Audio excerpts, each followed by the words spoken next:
Assalamualaikum warahmatullahi wabarakatuh. Perkenalkan, nama saya Riana dengan NPM 1811010174 dari kelas I semester 6 jurusan Pendidikan Agama Islam. Baik, di sini saya akan membuat video praktikum pembelajaran SKI. Selamat menyaksikan.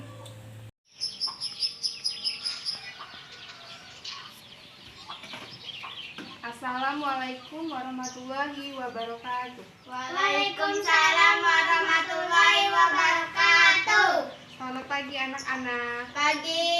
Gimana kabarnya hari ini? Baik. Alhamdulillah, sehat semuanya ya. Ya. Baik, sebelum pembelajaran ini kita mulai, ada baiknya berdoa terlebih dahulu. Berdoa mulai.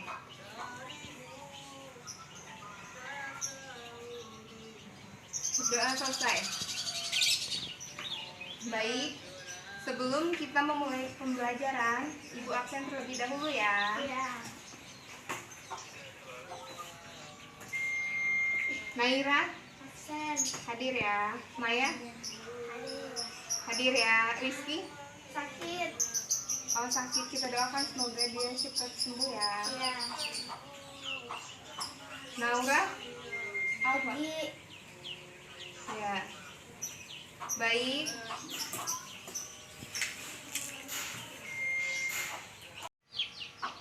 Bismillahirrahmanirrahim. Baik anak-anak, pada pagi ini kita akan membahas tentang faktor-faktor kemunduran peradaban Islam.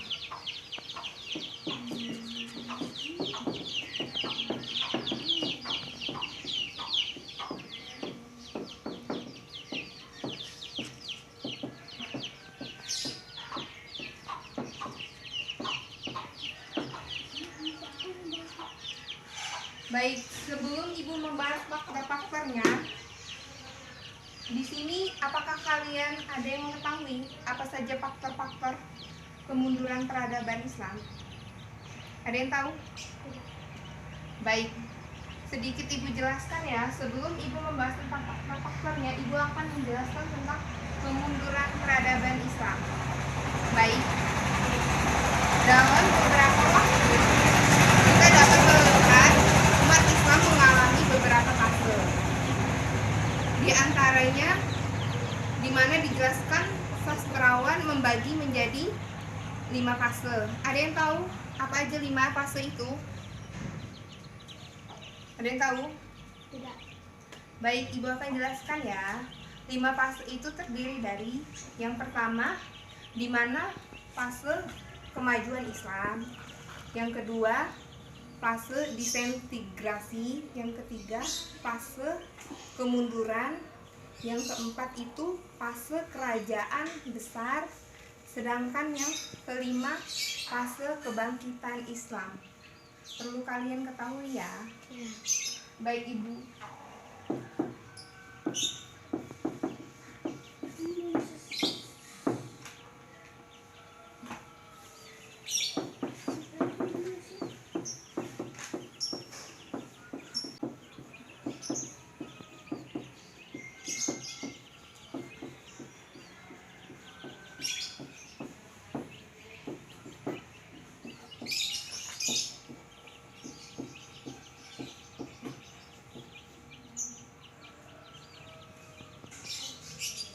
Baik, di antara 5 fase yang telah Ibu jelaskan tadi, fase itu dihimpun oleh siapa? Ada yang tahu? Perlu kalian ingat ya, fase tersebut dihimpun oleh Harun Nasution. Baik, setelah Harun Nasution menghimpun 5 fase ini, perlu diingat ya, Harun Nasution membagi menjadi 3 periode.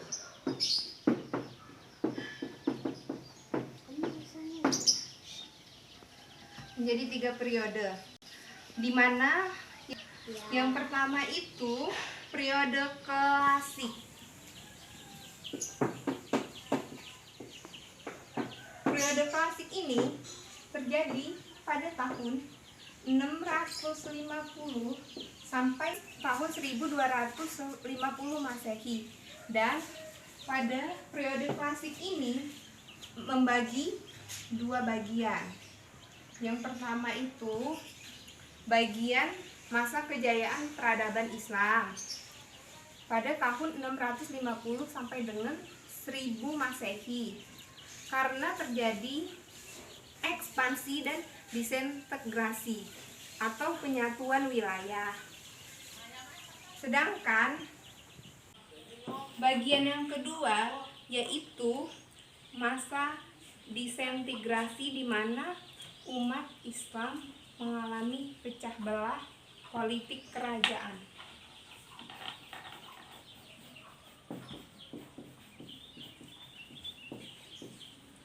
Baik, perlu diingat ya, ini merupakan periode yang pertama. Baik, selanjutnya Ibu akan menjelaskan periode yang kedua. Periode yang kedua di sini ada yang sudah mengetahui? Tidak. Baik, boleh kalian buka buku paduannya halaman 8 ya. Di situ dijelaskan bahwa periode yang kedua ini merupakan periode pertengahan yang terjadi pada tahun 1250 sampai dengan 1800 Masehi. Baik, pada periode kedua ini umat Islam kembali mengalami kejayaannya. Perlu kalian ingat.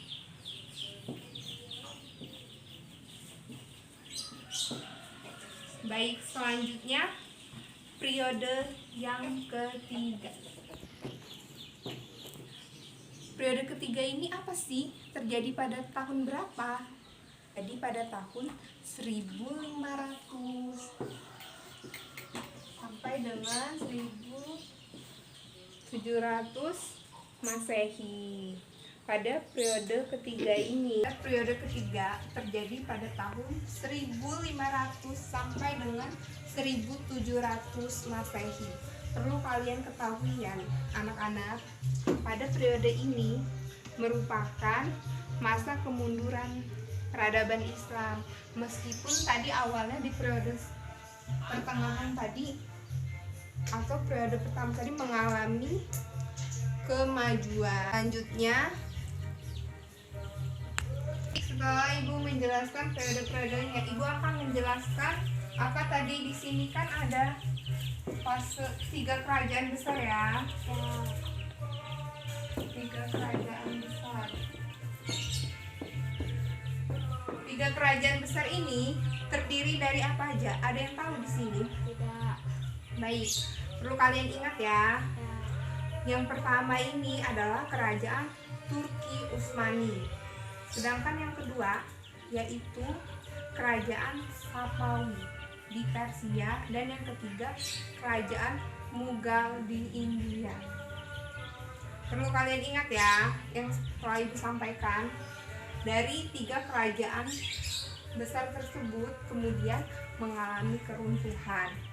Nah, sejak itulah kemunduran atau peradaban Islam terjadi lagi pada tahun 1700 sampai dengan 1800 Masehi.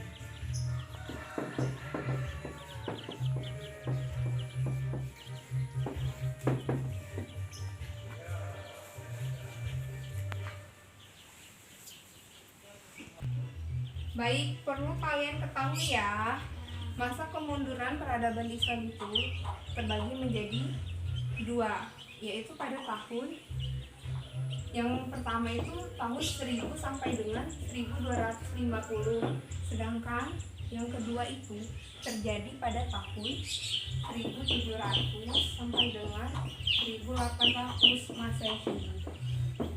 Baik, setelah Ibu menjelaskan sekilas tentang kemunduran peradaban Islam, di sini Ibu akan menjelaskan faktor-faktor kemunduran peradaban Islam yang perlu kalian ketahui. Baik. Yang pertama itu faktor-faktor kemunduran peradaban Islam disebabkan. Yang pertama itu faktor-faktor kemunduran peradaban Islam disebabkan oleh beberapa faktor yang perlu kalian ketahui, yaitu adanya disintegrasi, yakni kekuatan politik dinasti Abbasiyah mulai menurun.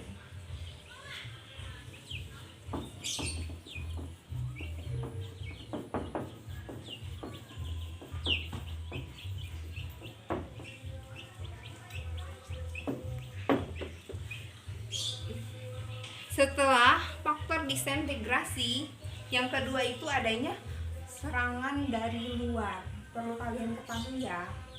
Setelah terjadinya disintegrasi, yang kedua ini faktornya yaitu serangan dari luar, yakni perang salib dan penyerbuan bangsa Mongol yang dipimpin oleh Hulagu Khan. Perlu kalian ketahui ya, yang dipimpin oleh Hulagu Khan yang berhasil menghanguskan Baghdad yang merupakan pusat peradaban umat Islam.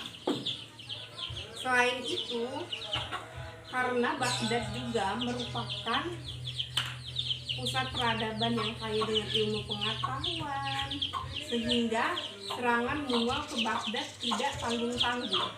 Bukan hanya membunuh atau membantai para ulama, mereka juga membakar seluruh perpustakaan yang ada di Baghdad.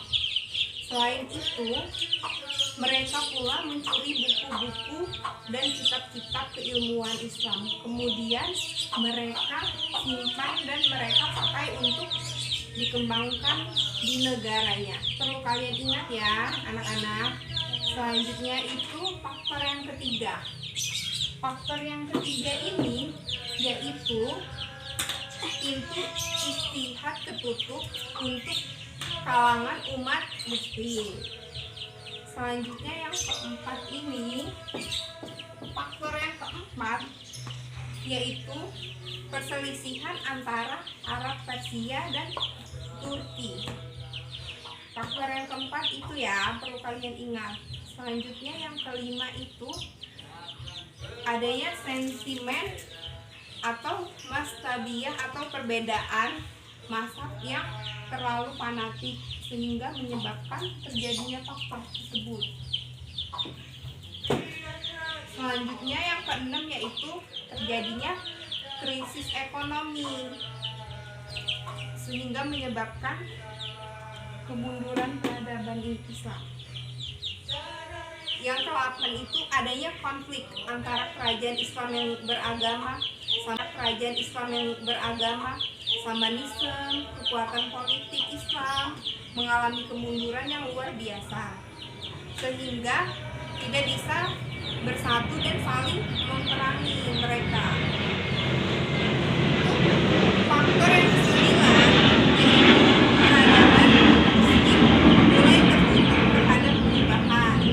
Selanjutnya untuk faktor yang ke-10 perlu kalian ingat, sistem kekhalifahan tidak diterapkan lagi sehingga dapat disimpulkan, perlu kalian ketahui ya, masa kemunduran pertama ini umat Islam bukan hanya mengalami kemunduran bidang politik saja daulah Islamiyah, melainkan pada bidang budaya, peradaban, dan ilmu pengetahuan. Nah, kemudian menurut ilmu Khaldun, fakta-fakta kemunduran umat Islam lebih bersifat internal daripada eksternal. Itu menurut sejarawan ilmu Khaldun. Perlu kalian ingat ya.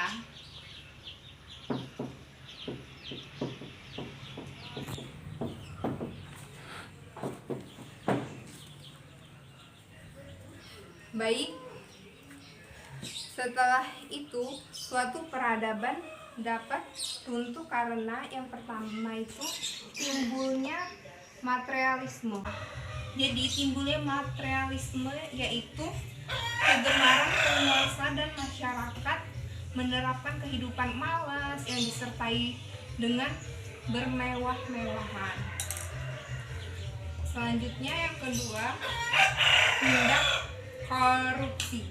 Nah, tindak korupsi ini dilakukan oleh pejabat dan pemerintah. Selanjutnya yang ketiga itu ada dekadasi moral. Yang keempat perlu kalian ingat ini ya, sering terjadinya konflik intern dalam perebutan kekuasaan di kalangan keluarga Islam. Selanjutnya yang kelima itu terjadinya strategi dalam pembinaan kekuatan militer, ilmu pengetahuan maupun moral. Baik, setelah Ibu jelaskan, selanjutnya Ibu akan membahas tentang dua faktor intern dan ekstern tentang kemunduran peradaban Islam. Yang pertama yaitu runtuhan Islam yang disebabkan karena tidak bertanggung jawabnya para pemimpin. Yang kedua, kemungkinan terjadinya disintegrasi pada pembagian kekuasaan di daerah-daerah. Yang ketiga itu perpecahan antara Arab dan non-Arab Muslim. Nah, selanjutnya yang keempat itu adanya pengkhianatan orang-orang yang mengincar kekuasaan. Sedangkan yang kelima, perlu kalian ingat ya, yaitu menjadikan pajak berlebihan. Sedangkan pajak berlebihan itu dibebankan kepada seluruh warga atau masyarakat. Sedangkan yang keenam itu wabah penyakit itu sering muncul, atau cacar, malaria, jenis demam lainnya lah. Yang ketujuh itu menurunnya stabilitas keamanan atau sering terjadi ya banjir di kota-kota. Selanjutnya yang ke-8, banyaknya orang-orang yang kelaparan dan tidak terurus sehingga terjadilah kemunduran. Sedangkan yang ke-9, serangan Al-Ghazali terhadap filsafat dan ilmuwan yang menyerang tentang rasionalisme. Baik, setelah Ibu menjelaskan faktor intern yang tadi atau ekstern, selanjutnya itu ada faktor ekstern kemundurannya ya. Yang pertama itu adanya pengaruh buruk dari aliran-aliran pikiran Islam periode sebelumnya. Selanjutnya pengaruh perang bumi hangus yang dilancarkan oleh bangsa-bangsa. Setelah Ibu menjelaskan, setelah yang Ibu jelaskan tentang faktor-faktor kemunduran peradaban Islam, apakah di sini ada yang kurang paham? Paham. Baik, jika sudah paham, apakah ada yang ingin ditanyakan mengenai faktor-faktor kemunduran peradaban Islam? Tidak. Baik, jika kalian tidak ingin bertanya, maka Ibu yang akan bertanya. Untuk itu, Ibu kasih waktu kalian 3 menit untuk mencari kesimpulan. Apa sih kesimpulan dari yang Ibu jelaskan tentang faktor-faktor kemunduran peradaban Islam? Ibu mulai dari sekarang ya.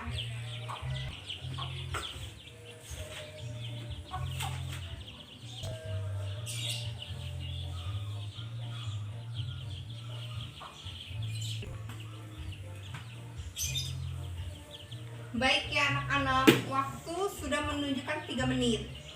Jadi sekarang Ibu tanya, apa sih kesimpulan dari faktor-faktor kemunduran peradaban Islam yang telah Ibu jelaskan tadi? Coba Vina tolong jelaskan. Baik, silakan Vina. Kesimpulan adanya faktor yang mempengaruhi kemunduran Islam yaitu adanya faktor yang mempengaruhi kemunduran Islam yaitu adanya faktor internal dan eksternal yang berpengaruh. Menurutnya, ilmu pengetahuan yang berkembang pesat pada masa Abbasiyah. Ya, benar sekali yang telah dijelaskan Vina. Baik, alhamdulillah ya. Jika kalian sudah paham, Ibu ulangi kembali ya. Jadi kesimpulan yang telah Ibu jelaskan tadi, masa kemunduran ini merupakan kehancuran sebuah peradaban yang disebabkan rusaknya sumber daya manusia secara intelektual, maupun moralnya. Dari penjelasan yang Ibu jelaskan, kita dapat mengetahui kemunduran peradaban Islam di dunia, baik masa pertama atau masa kedua, memiliki faktor-faktor penyebab yang tidak jauh beda. Di antaranya yang telah Ibu jelaskan tadi ya, ada faktor intern dan eksternnya. Sehingga dengan kemewah-mewahan dunia dan haus akan kekuasaan, tetapi tak memiliki integritas yang baik untuk memimpin suatu peradaban, muncullah kemunduran peradaban Islam. Perlu kalian ketahui ya, sehingga hal yang terpenting bagi kita saat ini itu mempelajari fakta-fakta sejarah kemunduran peradaban Islam, yaitu agar mengantisipasi diri kita bahwa faktor-faktor yang menyebabkan kemunduran peradaban Islam itu agar tidak terjadi di masa yang sekarang. Baik, jika sudah paham dari penjelasan Ibu, apakah di sini ada yang ingin bertanya lagi? Ibu tanya. Baik, sekian penjelasan dari Ibu mengenai faktor-faktor kemunduran peradaban Islam. Ibu tanya sekali lagi ya, apakah ada yang ingin bertanya mengenai faktor-faktor kemunduran peradaban Islam? Tidak. Baik, jika tidak, apakah sudah paham? Sudah. Alhamdulillah ya, jika kalian sudah paham. Baik, kita akhiri pertemuan kita sampai di sini. Pelajaran kita pada hari ini tentang faktor-faktor kemunduran peradaban Islam. Semoga apa yang telah Ibu sampaikan bisa bermanfaat buat kalian. Baik, sebelumnya Ibu memohon maaf jika ada salah kata atau perbuatan, baik disengaja atau tidak disengaja. Kepada Allah Ibu mohon ampun. Untuk pertemuan kita hari ini Ibu ucapkan terima kasih. Baik, sebelum pembelajaran ini kita tutup, baiknya terlebih dahulu kita membaca doa. Berdoa mulai.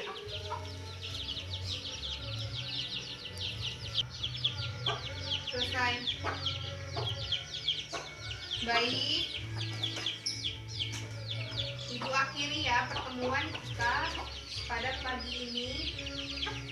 Ibu ucapkan terima kasih. Wassalamualaikum warahmatullahi wabarakatuh. Waalaikumsalam.